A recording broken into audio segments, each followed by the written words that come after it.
This Lucifer review contains spoilers. Lucifer Season 3 Episode 7, You Forgave the Devil. Why can't you forgive me? Life is all about second chances, and when a reporter for a local paper decides to expose the man sleeping with his wife as a fraud, his desire to win back the woman he loves produces an unexpected result. While not one of the season's stronger episodes, Off the Record nonetheless gives us a tiny peek inside Dr. Linda's life outside of Lucifer's world. Lucifer is at its best where the crime of the week parallels some personal angst that one of the characters experiences, and then forces that person to confront those demons. Off the Record departs from that formula by focusing not on an actual crime, but on a perceived moral misdeed not surprisingly committed by Lucifer. The year-long circular structure, while providing a nice twist at the end, leaves a number of questions unanswered. However, at the heart of the episode lies the burning question: is Lucifer a fraud?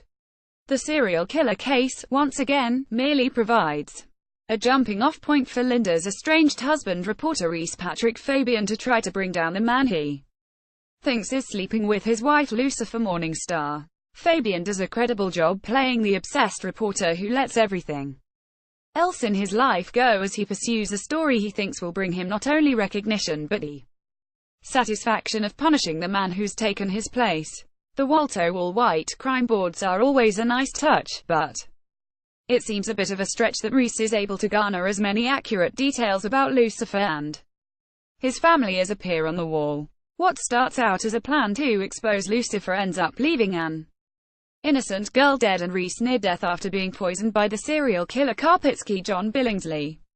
In what turns out to be a Chloe Light episode, Billingsley likewise turns in a fine performance as the tinfoil hat-wearing weirdo who's convinced people are not who they claim to be. Without Detective Decker, it's up to the two guest stars to take on Lucifer and the LAPD. But while Reese is consumed with proving that Lucifer is not who he claims to be, we have to examine his motivations as well. He's not who he says he is.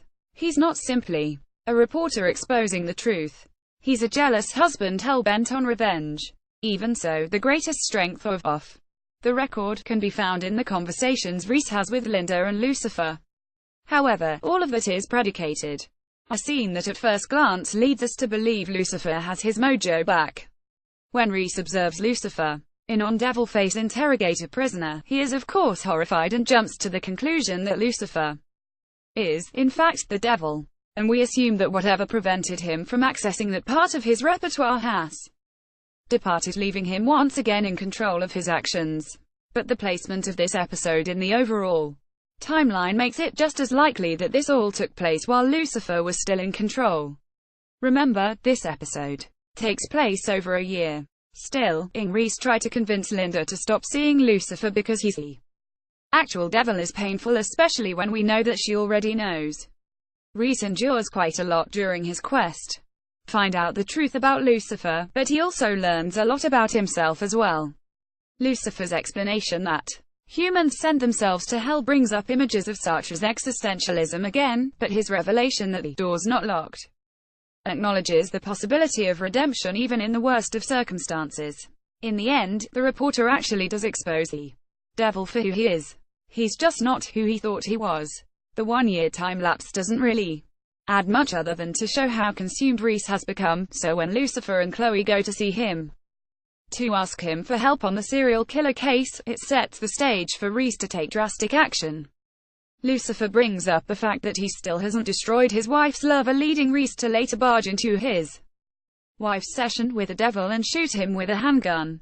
A bit predictable and doesn't really push the story anywhere. Linda's explanation that she accepts Lucifer even though he is the devil makes sense within the context of the theme of a second chance to show who you really are, and because Lucifer trusted Linda enough to show his true nature, she accepts him for who he is.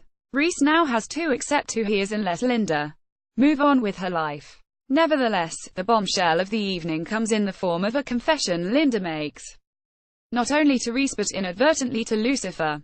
He's a good man. He's my friend. Lucifer looks stunned, but that's been one of the major issues he's been fighting.